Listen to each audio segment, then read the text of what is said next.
Veg versus non veg, অর্থাৎ আমিষ versus নিরামিষ আজকে বলতে এসেছি। এটা একটা গুরুত্বপূর্ণ বিষয়। আপনারা একটা জিনিস লক্ষ্য করবেন যে আমাদের ভারতবর্ষেই বা পৃথিবীতেই অনেকেই নিরামিষভোজী আছেন, থাকতে পারেন। কে কি খাবে সেটা তার ব্যক্তিগত ব্যাপার, আমি প্রথমে বলি। কিন্তু কিন্তু আমি একটা জিনিস আমার আপত্তি, যখন যে যেটা খায় না সেটাকে ওভারলোড করে। যেমন আমি বলতে চাইছি, ভারতবর্ষের সমস্ত ব্রাহ্মণ নয়, বেশিরভাগ ব্রাহ্মণরাই হলো নিরামিষভোজী।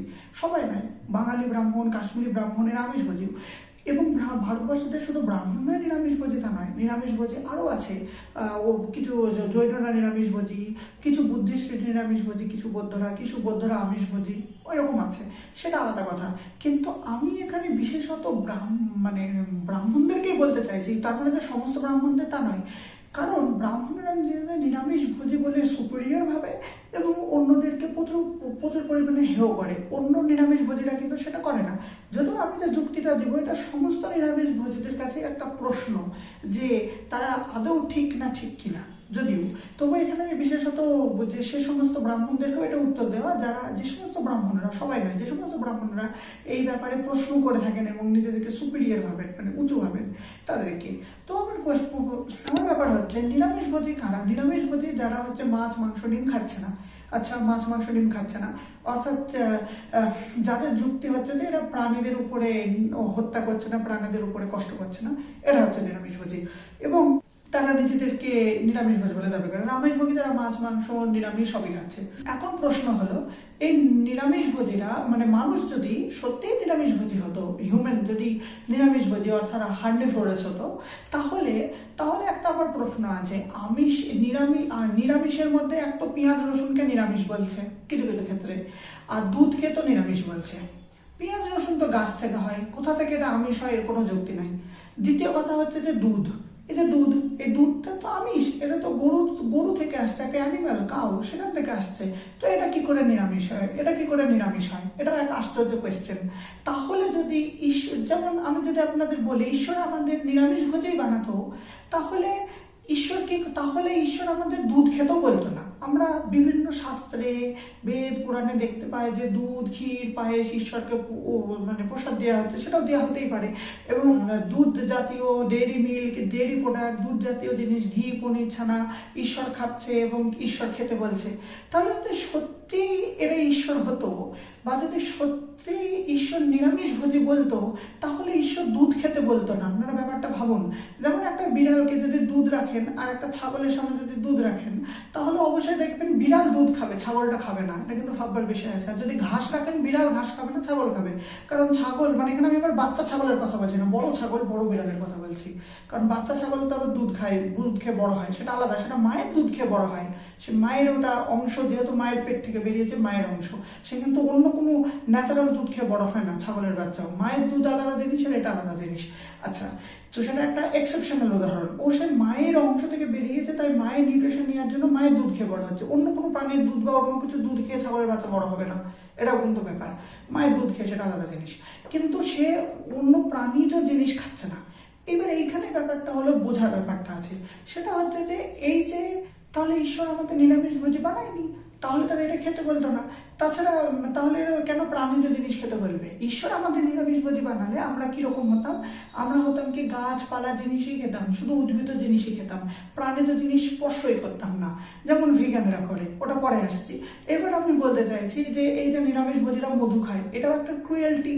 মৌমাছিদেরকে মেরে ফেলার পরে আমরা মধু পাই। মৌমাছির যে বমি, সে এক প্রকার বমি হচ্ছে মধু। তাহলে নিরামিষভোজীরাও তো ক্রুয়েলটি করছে। তারপরে রেশমের জিনিস পরে নিরামিষভোজীরা, রেশম তো একটা ক্রুয়েলটি।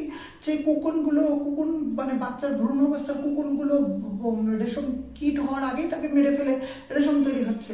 তাহলে এই যে জিনিসগুলো, এগুলো তো অ্যানিমাল ক্রুয়েলটি এবং অ্যানিমাল হত্যা। তাহলে যারা নিরামিষভোজীরা বলে হত্যা করি না, তারা অ্যাকচুয়ালি তো হত্যা করছে।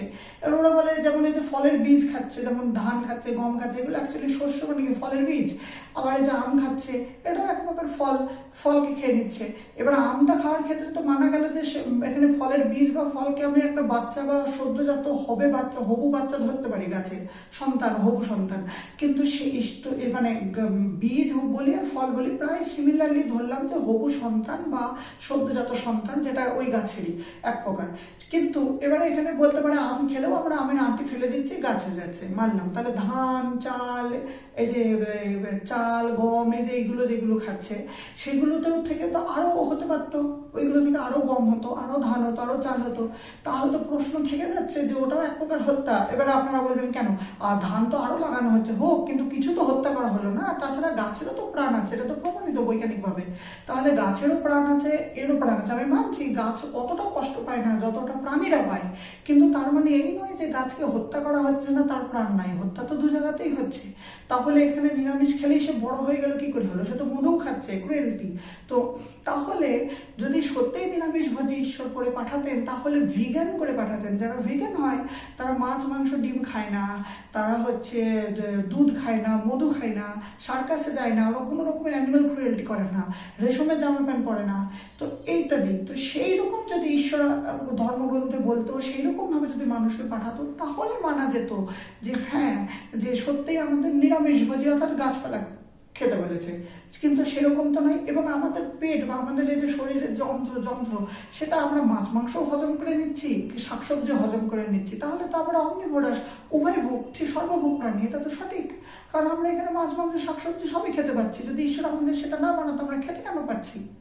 এবার কে কি খাবে না খাবে সেটা তো ব্যক্তিগত চয়েস, সেটা তো আমি কিছু বলবো না, সেটা আলাদা কথা। কিন্তু এটা খেলেই সে সুপিরিয়ার, এটা খেলেই ভালো, এরকম কিছু নয়। এখানে আমিষ নিরামিষ দিয়ে মানুষকে জাজ করা ঠিক নয়, কারণ দুটোই হত্যা।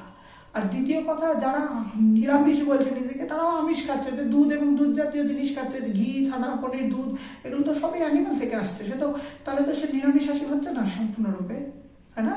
তো এই জিনিসগুলো তো ভাবার আছে। সেজন্য ঈশ্বর আমাদের নিরামিষাশী বানায়নি, ঈশ্বর আমাদের আমিষ নিরামিষ দুটোই বানিয়েছে, সর্বভোগ বানিয়েছে। এইগুলোর বহুত প্রমাণ দিলাম। কারণ আমাদের বানালে দুধ জাতীয় খাবার খেতে বলতাম ঈশ্বর, নিরামিষ বানালে। আর দ্বিতীয়, আমাদের পেটে তাহলে হজমই হতো না। যেমন আপনি একটা বিড়ালকে নিরামিষ খাওয়ান রেগুলার, দেখবেন ওর পেট খারাপ হয়ে যাবে, সহ্য হবে না, খেতেই পারবে না। হ্যাঁ, কুকুর যেহেতু সর্বভোগ, তাই কুকুর নিরামিষ আমিষ দুই রকমেরই খায়, কিন্তু বিড়াল তো হলো মাংসাশী, সে তো খায় না। তাহলে আমাদের পেটে ওরকম প্রবলেম হয়ে যেত, এটা একটা কারণ। সেজন্য আমাদের সহ্য হয় না। আমাদের যেহেতু সব সহ্য হয়ে যায়, আমিষ নিরামিষ, শাকসবজি এবং মাছ, মাংস, তাই আমরা সর্বভোগ প্রাণী। আর যদি আমাদের, তাহলে আমাদের ওই রকমই বানাতো যাতে আমরা দুধ ফুদ না খাই, কোনো প্রাণীজ জিনিস না নিই, শুধুমাত্র শাকসবজি খাই। তো এগুলো বানাইনি, আমি তো কারণগুলো দিলাম। আবারও বলছি যে এক হচ্ছে যে তাহলে আমাদেরকে ঈশ্বর দুধ ফুদ খেতে বলতো না, মানে প্রাণীজ জিনিস, দুধ তো প্রাণী, গরু থেকে আসছে। দ্বিতীয়ত হচ্ছে তাহলে আমরা যে খাবারগুলো খাই আমিষ, সেগুলো আমাদের পেটে হজমই হতো না, পেট খারাপ হয়ে যেত, মরে যেত, এরকম হতো। সেগুলো হচ্ছে না, আমাদের পেটে আমিষ নিরামিষ দুটো খাওয়া, শাকসবজি, মাছ, মাংস সবই হজম হচ্ছে, এবং আমরা দুধও খেয়ে দিতে পারছি। তার মানে কি? তার মানে ঈশ্বর আমাদের নিরামিষাশী বানায়নি, আমাদের আমিষ এবং নিরামিষ দুটোই বানিয়েছে, সর্বভোগ প্রাণী বানিয়েছে ঈশ্বর আমাদের, এটাই বোঝার ব্যাপার আছে। তো এই জিনিসটাই আমি আমার ভিডিওতে বলতে চাইছি। নমস্কার বন্ধুরা।